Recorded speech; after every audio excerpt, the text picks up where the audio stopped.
de sécurité. Comme annoncé, place à présent à la partie magazine consacrée à l'entretien que nous a accordé le député malien Oumar Mariko sur la situation sécuritaire.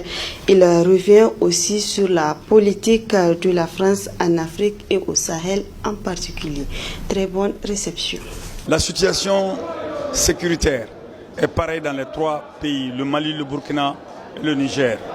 Ce qui était traumatisant pour nos peuples et qui était davantage traumatisant pour nous autres qui avons vu beaucoup plus longtemps, car en 2011, nous avons été de ceux-là qui avons mobilisé tout le peuple malien contre l'intervention de M. Sarkozy et de l'OTAN en Libye. Nous l'avons dit qu'ils ont menti sur Kadhafi, comme ils ont menti sur Saddam Hussein, comme ils ont menti par chaque fois sur Ceausescu pour pouvoir détruire les États-nations. Le Mali, le Niger, le Burkina Faso, l'Algérie, la Libye étaient dans leur point de mire. Pour nous, il est très simple aujourd'hui. Nos armées ne sont pas en train de se battre contre des terroristes invisibles.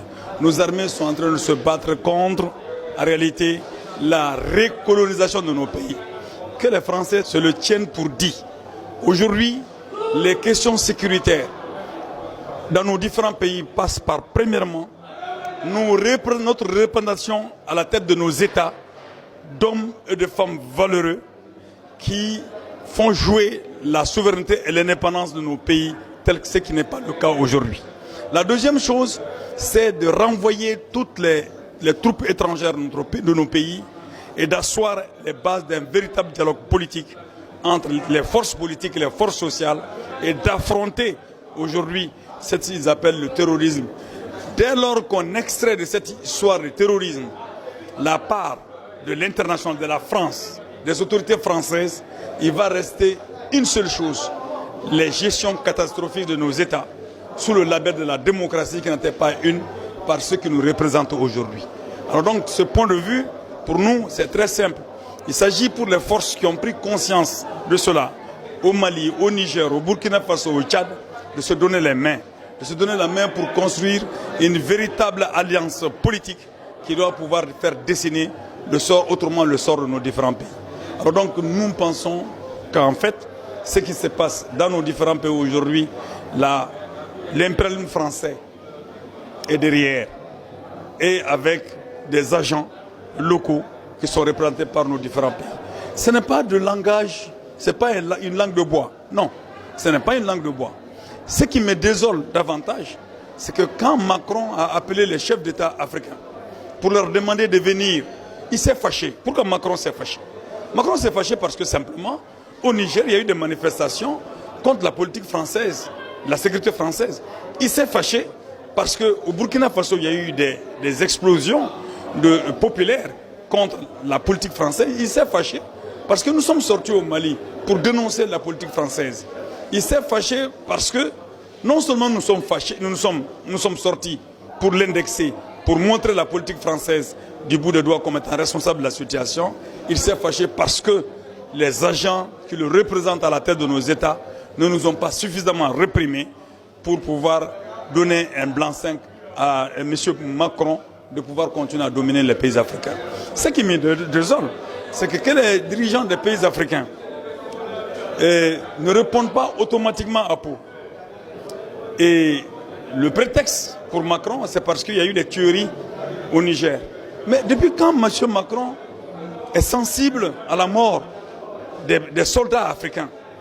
Nous ne l'avons jamais vu faire un déplacement dans un pays africain où il y a eu autant de morts, plus de morts que les 13 soldats français. Cela dénote simplement qu'il n'a aucune sympathie pour nous, il n'a aucune émotion pour nous, il ne peut pas avoir de l'émotion pour les soldats africains morts au Niger, au Burkina et au Mali. Il ne peut pas avoir de compassion parce que c'est eux qui sont responsables de cette situation. Il faut qu'ils aient le courage de le dire à leur peuple que de continuer à tromper leur peuple, comme ils l'ont fait. Ils l'ont fait à une époque, ils ont dit ils viennent pour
n'attend plus rien des chefs d'État de la sous-région ouest africaine, de G5 Sahel. Ils ont choisi de vendre leur pays et de vivre, je ne sais pas comment, de vivre décemment pour eux-mêmes et leur famille. Et c'est ce qui est regrettable pour les gens qui se sont attaqués des années durant à nos nationalistes, ces présidents, les taxant de dictateurs. Ils ont taxé Sénou Kountché de dictateur, ils ont traité Modibo Keïta de dictateur, ils ont taxé Sékou Touré de dictateur. Voilà, ils font moins que eux.